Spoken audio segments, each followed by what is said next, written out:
नमस्कार. आज सविता दामले हिला आपण बोलावलंय. गप्पा मारणार आहोत तिच्याशी. तिचं एक मोठं नाव आहे अनुवादक म्हणून. मराठीतून तिने जवळपास 50च्या वर पुस्तकं अनुवादित केली आहेत. आणि आज सविता तुला एवढ्यासाठी बोलावलंय की नेहरू हा जो विषय आहे. सध्या नेहरू म्हणजे एकदम भारताचा शत्रू किंवा कर्दन काळ वगैरे अशी त्यांचं एक प्रतिमा तयार केली आहे. अर्थात ज्यांना नेहरू माहिती आहेत त्यांना आपल्यासारख्यांना माहितीच आहे की नेहरूंचं किती ग्रेट योगदान होतं भारताला आकार देण्यामध्ये. आणि नेहमी असं म्हटलं जातं की भारत आणि पाकिस्तान एकाच वेळी जन्मले, पण भारत पुढे गेला. किती वेगाने भारताची प्रगती झाली त्याला कारण पहिले पंतप्रधान नेहरू होते, जवाहरलाल नेहरू. आणि पाकिस्तानला तसे लाभले नाहीत, त्याच्यामुळे पाकिस्तानची आज काय दुःस्थिती आहे ती आपण बघतोय. तर तू 3 पुस्तकं केली आहेस नेहरूंची, तर ती कोणती त्या पुस्तकांबद्दल पटकन पटकन सांग आणि त्यातनं तुला नेहरू काय दिसले ते जरा आमच्याशी शेअर कर. तर नेहरूंची एकूण मी 3 पुस्तकं केली. नेहरू या विषयावरची आणि नेहरूंनी लिहिलेली पण. तर त्यातलं एक आहे ते नेहरूंचं आत्मचरित्र आहे. ते आता कधीही येईल म्हणजे. आणि दुसरं आहे ते डिस्कव्हरी ऑफ इंडिया. तर ते माझं अगदी शेवटचा त्याच्यावर हात फिरवणं चाललेलं आहे. आणि तिसरं पुस्तक आहे ते नेहरूंची सावली. तर ते रुस्तमजी फ्रामजी म्हणून नेहरूंचे एक सुरक्षा अधिकारी होते. त्यांनी ते नेहरूंच्या बद्दल लिहिलेलं पुस्तक आहे. अशा 3 पुस्तकांचा मी अनुवाद केलेला आहे. तर नेहरूंची आत्मकथा जी आहे, ऑटोबायोग्राफी, त्या पुस्तकाला नाव काही नाहीच आहे, हेच नाव आहे ऑटोबायोग्राफी. तर सांग ना, ते कधी लिहिलं नेहरूंनी आणि त्यातलं तुला काय 1-2 गोष्टी अशा विशेष जाणवल्या? जून 1934 ते फेब्रुवारी 1935 या काळामध्ये नेहरूंचे आत्मचरित्र तुरुंगात असतानाच लिहिलेलं आहे.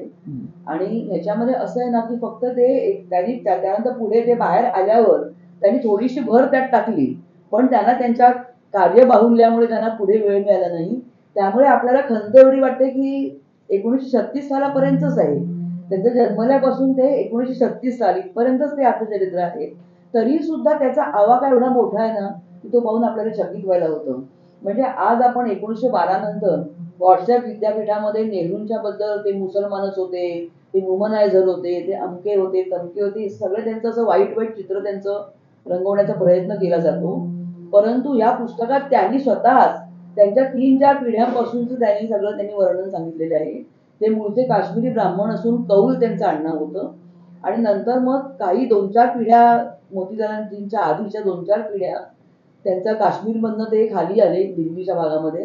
आणि ते संस्कृत आणि फारसी दोन्हीतले पंडित असल्यामुळे दिल्ली दरबारात त्यांना मोठं स्थान मिळालं. आणि अशा प्रकारे त्यांनी त्यांची सगळी कहाणी सांगितलेली आहे. आणि मग दिल्लीमध्ये ते नहेर म्हणजे झरा त्याच्या बाजूला ते राहत असल्यामुळे त्यांचं कौल नेहरू म्हणजे कौल कुठल्याच्या नहेर जवळचे म्हणून नेहरू. आणि पुढे मग त्यांनी कौल हे आडनाव उपनाम गाळून टाकलं आणि नेहरू असंच नाव त्यांनी कायम ठेवलं. नंतर ते अलाहाबाद येथे राहायला आले त्यांचे वडील. आणि त्यांचे वडील मोतीलालजी अतिशय हुशार होते. त्या काळातले उत्तम वकील ते होते. आणि त्यामुळे त्यांनी आपल्या मुलाला, त्यांचा एकुलता एक मुलगा, त्याला त्यांनी ग्रूम करण्यासाठी इंग्लंडला पाठवलं. खूप लहान वयात इंग्लंडमध्ये हॅरो या ठिकाणी त्यांना शिकायला पाठवलं. तर त्या ठिकाणी एकतर नेहरू अतिशय बुद्धिमान तर होतेच, तिकडे त्यांची इंग्रजांची त्यांची भरपूर ओळख झाली. पण असं असून सुद्धा त्यांनी मातृभूमीचं प्रेम, त्या मातृभूमीबद्दलचा जो धागा होता ना तो त्यांचा कधीच तुटला नाही. त्यामुळे शिक्षण संपल्यावर जेव्हा ते परदेशातनं इथे आले तेव्हा त्यांना पदोपदी इकडचं वागणं खटकायला लागलं. म्हणजे हे ट्रेनने कधी गेले तर तेव्हा त्या अख्ख्या ट्रेनमध्ये अख्खा एक डबा इंग्रजांचा राखीव असायचा. त्यामध्ये अगदी एक माणूस जरी असेल किंवा कोणीही माणूस जरी नसेल तरी भारतीय माणसाने तिकडे जायचा नाही. बाकी कितीही डबे खचाखच भरलेले असो, पण त्या इंग्रज माणसाच्या डब्यामध्ये माणसांना प्रवेश नाही. मोठ्या गार्डनमध्ये अमुक बेंचेस फक्त त्यांच्यासाठी राखीव, तिथे आपण जायचं नाही. त्यांचे क्लब सेपरेट, तिकडनं तुम्ही फिरकायचं पण नाही. अशा प्रकारे जी पद्धती त्यांना फार वाईट वाटायचं. आणि त्याच्यातून मग त्यांनी म्हणजे असं की त्यांना स्वातंत्र्याबद्दल त्यांना खूप ओढ वाटायला लागली. 1915 साली गांधीजी भारतामध्ये आले. आणि आल्यानंतर मग त्यांनी स्वतः ते का भारत हिंडले, खेड्यांकडे गेले. आणि जेव्हा गांधीजींची नेहरूंची भेट झाली तर तेव्हा मला आश्चर्य असं वाटतं की मोतीलालजी स्वतः एवढे प्रस्थापित वकील असून त्यांनी आपल्या मुलाला जखडून ठेवलं नाही की आपली जी पिढी, आपला वारसा तू चालव, तू पण इंग्रजांसाठीच त्यांच्या पोट दरबारात वकिली कर. तर एवढ्यापुरतं आपलं आयुष्य निमित्तानं वकिली त्यांना करवे ना त्या कोर्टामध्ये जाऊन असल्या सगळ्या खटल्यांची. म्हणजे मोतीलाल आणि जवाहर हे एकाच घरातले वडील आणि मुलगा, पिता पुत्र यांनी सगळं आपलं आयुष्य स्वातंत्र्य चळवळीला बहाल करून बहाल टाकलं. केलं. म्हणजे गांधीजी तेव्हा त्यांना भेटल्यावरती नेहरूंना म्हणाले की तुम्ही खेड्याकडे जा. तर तेव्हा खरोखरच म्हणजे त्यांनी असं लिहिलंय की मी ते संयुक्त प्रांत म्हणजे अलाहाबाद तेव्हा संयुक्त प्रांत म्हणायचं त्याला, युनायटेड प्रोव्हिन्सेस. तर तिकडे ते मग त्या खेड्यांकडे गेले. तर खेड्यातल्या लोकांची परिस्थिती पाहून ना त्यांचं काळीज हललं. कारण तोपर्यंत अतिशय सुखासीनं ते वाढलेले होते. हो, पण ते मनाची जी संवेदनशीलता असते, म्हणजे आपल्याला मिळाल्या म्हणजे जगाची पर्वा काय करायची, अशी सगळीच माणसं नसतात ना. तीव्र संवेदनशीलता. तीव्र संवेदनशीलता असंच म्हणावं लागेल की त्यातूनच तर मग पुढे त्यांनी सगळं दान पण करून टाकलं ना म्हणजे आपलं. त्यांचं आनंद भवन, कित्येक कोटींची मालमत्ता देशाला दान कोटी केली. मालमत्ता, म्हणजे त्या आनंद भवनात त्यावेळेला तरण तलाव बांधलेला. म्हणजे तो कुणी पाहिला पण टाकला नसेल, तो तरण तलाव मोतीलालजींनी बांधलेला होता. पण ते सगळं त्यांनी इदम न मम म्हणून राष्ट्रालाच अर्पण करून टाकलं. खरंच. तर हे खरंच. आणि त्यानंतर त्यांचं लग्न झालं. ते लग्नाच्या ते किती वर्षाचे होते, त्या किती वर्षाच्या होत्या, त्यांनी सगळं इतकं छान दिलेलं आहे त्यांनी सगळं. आपल्या पत्नीबद्दल त्यांनी. हा. आणि मग त्यांनी असं पण म्हटलं की पत्नीला मी वेळ देऊ शकलो नाही, कारण मी सगळ्या ह्याच्यातच हो, आणि गुंतलेलो होतो. तुरुंगवास अनेक वर्ष. आणि पुन्हा असं वाटायचं की आहे आम्हाला वेळ, आत्ता आणि नंतर आहे ना वेळ. पण म्हणे मी कुठेही जरी गेलो तरी शेवटी मी एखादा म्हणजे आश्रयाकरता मी शेवटी घरीच जायचो आणि घरी. आणि त्यांनी काय काय छान छान वर्णन त्या पुस्तकामध्ये केले की म्हणे मी कुठल्या सभेमध्ये गेलो की तिकडे त्यांना खूप लोक असं कौतुक करायचे ना, भारतभूषण अमुक तमुक अशी त्यांना खूप विशेषणं द्यायचे. तर म्हणे घरी आल्यावरती उतारा मिळायचा, कारण मग आई आणि बहिणी लगेच अरे भारतभूषण आले का. आणि असं म्हणे एकदम म्हणे आमच्या घरातलं वातावरण असं मोकळं होतं असं. म्हणजे त्यांना कोणत्याही प्रकारे असं कृत्रिमता आणि याचा लवलेश त्यांना नव्हता लवलेश काय. नव्हता. बरं, आता हे आत्मकथा झालं त्यांची ऑटोबायोग्राफी. बरोबर. आता डिस्कव्हरी ऑफ इंडिया पुस्तकाबद्दल सांग ना. बरोबर, सांगते. तर आता काय भारताचा शोध. हो हो. तर आता कसं आहे ना की आत्मकथा जेव्हा ती 1936 साली संपली, तेव्हा मला हळहळ वाटत होती की पुढलं काय, पुढलं नाही आणि हे लिहिलं नाहीये पुढलं, कारण त्यांना वेळच मिळाला नाही. तर हे अपूर्ण आहे. तर ते अपूर्णचं काम डिस्कव्हरी ऑफ इंडियातून पुढे पूर्ण झालेलं आहे असं मला वाटतं. कारण डिस्कव्हरी ऑफ इंडिया म्हणजे काय, नुसता त्यांनी भारताचा इतिहास लिहिलेला नाहीये त्यांनी, तर त्यांनी तो इतिहास लिहिताना त्यांची मतं, त्यांना काय वाटलं, हे सगळं त्यात त्यांनी घातलेलं आहे. तर त्याच्यामुळे ते त्यांचं उरलेलं आत्मचरित्र त्याच्यामधून येतं. आणि त्यांची भारताबद्दलची विजन काय होती. म्हणजे त्यांनी आता डिस्कव्हरी ऑफ इंडियात अगदी पूर्ण म्हणजे पूर्वीचं आर्य काळ किंवा त्याच्याही आधीच्या काळात म्हणजे मूळ कारण भारताचा शोध आहे ना त्याच्यामध्ये. त्यामुळे भारत पूर्वी कसा होता, काय झाला, मग ते बौद्ध धर्म कसा आला, अशोक, त्यानंतर चीनशी आपले कसे त्या काळातले म्हणजे चीनमध्ये यायचे लोक, असं म्हणजे आपल्याला इतकी नानाविध म्हणजे ज्यांना इतिहासाची फारशी माहिती नाही अशा लोकांना तर गवाड सापडल्यासारखं त्याच्यामध्ये होतं. आणि ते पुस्तक त्यांनी नगरच्या तुरुंगात लिहिलं ना. त्यांनी त्याला अहमदनगरच्या किल्ल्यात ते होते, किल्ल्यात तुरुंग आहे. त्या किल्ल्यात ते 1942 ते 1945 या काळात त्यांना 3 वर्ष ठेवलेलं होतं तुरुंगात. आणि इंग्रज सरकार काय करायचं की जेव्हा यांनी काही असहकाराची आंदोलनाची हाक दिली की आधीच काही नेत्यांना पकडून टाकायचं. आणि त्यांनी काही त्यांचा गुन्हा काही नसायचा, एक स्थानबद्ध त्या करून टाकायचं. आणि मग तिकडे म्हणजे मध्यंतरी एका कुठल्या व्हॉट्सअप फॉरवर्डवरती मी असं वाचलेलं की नेहरूंना त्यांच्या बायकोला भेटायला दिलं, ती आजारी असताना तुरुंगात असून सुद्धा, किंवा आणखीन त्यांना पुस्तकं वगैरे दिली. पण आता या ठिकाणी नेहरूंचा काही त्यांना गुन्हा केला म्हणून तुरुंगात टाकलंच नव्हतं ना. आणि बायकोचं मरणशय्य त्यांना स्थानबद्धच केलेलं होतं, त्यांचा अपराध काही नव्हता. तर बायको त्या मरणशय्येवर आहे म्हणून त्यांनी ते पण भारतात राहू दिलं नाही, कुठे स्वित्झर्लंडला तिकडे पाठवलं. तर ह्याच्यामध्ये म्हणजे नेहरूंचा गुन्हा म्हणून त्यांनी काय कुणाला पिस्तूल पुरवलं किंवा त्यांनी काय कुणाला किंवा पैशाचा अफरातफर अशा काही गुन्ह्याखाली त्यांना अटक केलेली नव्हती ना. त्याच्यामुळे मग त्यांना नुसतं स्थानबद्ध केलं म्हणून त्यांना मग ही फॅसिलिटी दिली. आणि त्याचा त्यांनी तुरुंगामध्ये वापर केला. कमाल आहे तो वापर केला हे मला.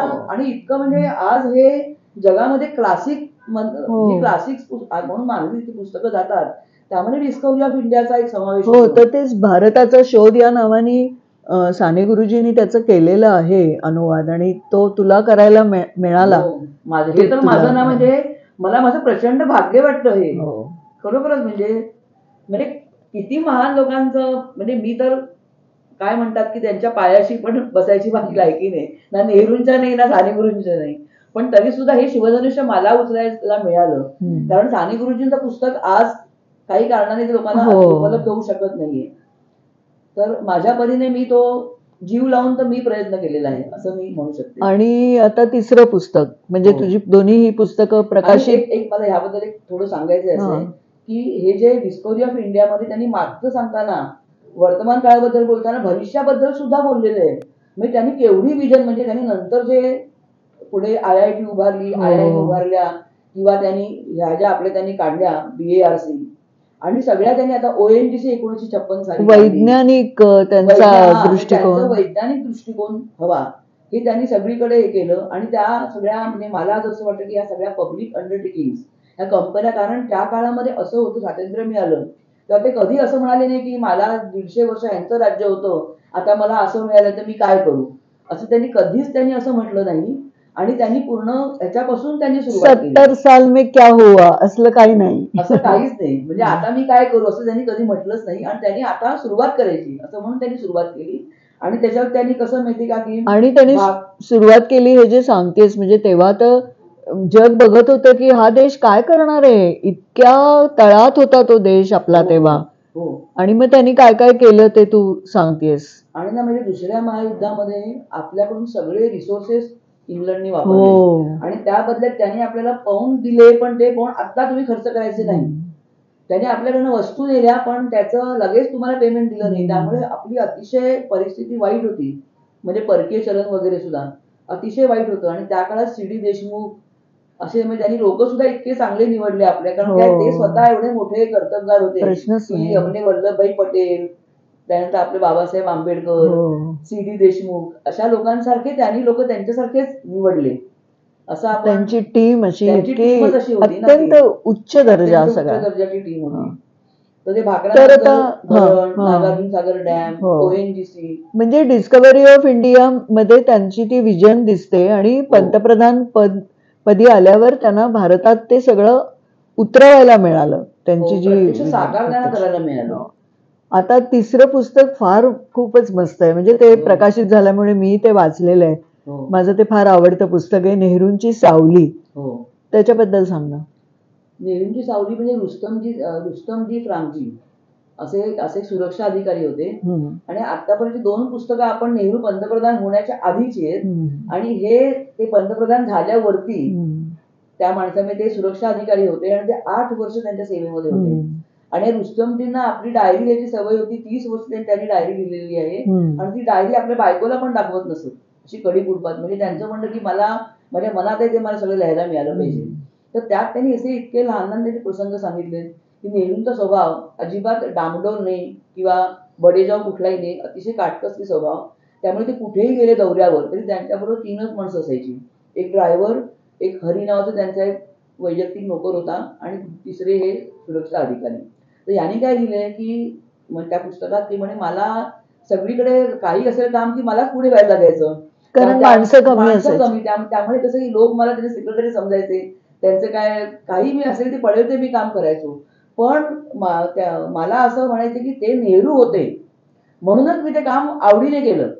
त्या जागी दुसरा कोणी एखादा माणूस असता तर मी सांगितलं असतं की तक्रार केली असती की मी हे काम मी का करायचं. म्हणजे कसं की ते मोठे IPS अधिकारी होते, कमिशनरच्या लेवलचे IPS अधिकारी मी आहे. तर पण ते नेहरू होते म्हणून मी ते काम केलं. आणि त्यांनी इतक्या त्या लहान लहान गोष्टी त्यांनी सांगितल्या की ते सौदी अरेबियाला गेलेले होते, नेहरूंच्या बरोबर हे तर होतेच. आणि दुसरं की ते कुठेही जरी गेले तरी ह्यांची व्यवस्था नीट केली आहे ना, हे जातीने नेहरू बघायचे. नाहीतर असं आहे की त्यांची झाले मग ह्याला कुठे काय, कधी कधी म्हणजे मी लक्षात पण कुणाच्या राहायचो नाही, पण नेहरू विचारलेलं आहे की रुस्तमजीची काय व्यवस्था केली. तर हा मला आपुलकीचा त्यांचा बंध वाटायचा. आणि असं पण झालेलं आहे, आता मी मध्ये ते सांगत होते, ते लोकात मिसळायचे. ते मी आधी सौदी अरेबियाचं सांगते. सौदी अरबस्थानात ते गेलेले, त्यांच्या काटकसरी स्वभावाचं सांगते की त्या मोठ्या, त्यांना एक महाल दिलेला झोपायला, आणि महालाच्या बाहेर मोठी गार्डन होती. गार्डन मध्ये भरपूर दिवे लावलेले होते.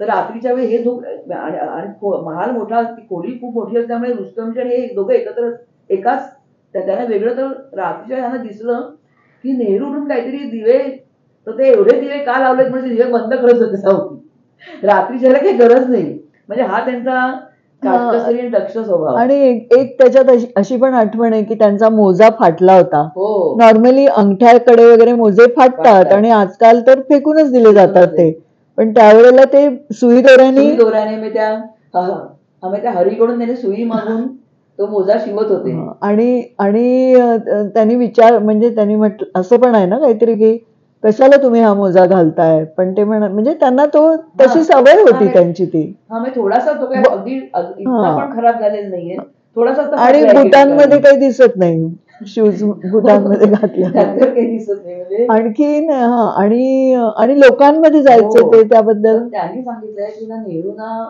लोकांना भेटायची एवढी आवड होती की म्हणजे ते समोर माणसं दिसले की ते त्यांच्यात घुसायलाच बघायचे. आणि मग म्हणे मी सुरक्षा अधिकारी, माझ्यावर यांची जबाबदारी, त्यामुळे ना मला भयंकर टेन्शन यायचं. मग पुष्कळदा म्हणे असं झालेलं आहे की मी त्या व्यासपीठावरनं मी प्राईम मिनिस्टर पाठी या भाऊ म्हणजे मी त्यांना दरडावलेलं आहे आणि त्यांना हाताने उठून त्यांना पाठी नेलेलं आहे, पण त्यांनी कधी माझ्याबद्दल की हु आर यू असं त्यांनी मला कधी विचारलं नाही. खूपच सविता, या विषयावर म्हणजे खूपच आणखी समजून घ्यावं असं वाटतं, पण मला खात्री आहे आता जरी आपल्याला नैराश्य वाटतं की एवढ्या मोठ्या माणसाचं योगदान सांगायच्या ऐवजी अपप्रचार पण मला वाटतं हे खोटं काही टिकणार नाही फार काळाच्या कसोटीवर. आणि उलट ह्याच्यामुळे लोक, तू पहिल्या सुरुवातीला जसं म्हणालीस तसं अधिक नेहरू जाणून घेण्याची इच्छा लोकांना होईल आणि जेव्हा पुस्तकं वाचली जातील आणि आपल्यासारख्यांच्या बरोबर बोलावं ना तरुण माणसाने, तर आपण सांगू त्यांना की नेहरू कोण होते आणि अजून खूप काही काही सांगण्यासारखं आहे. तर मला वाटतं आज आता आपण इथे थांबूया, पण खूप मजा आली आणि नेहरूंना आपण अभिवादन करून संपूया आज.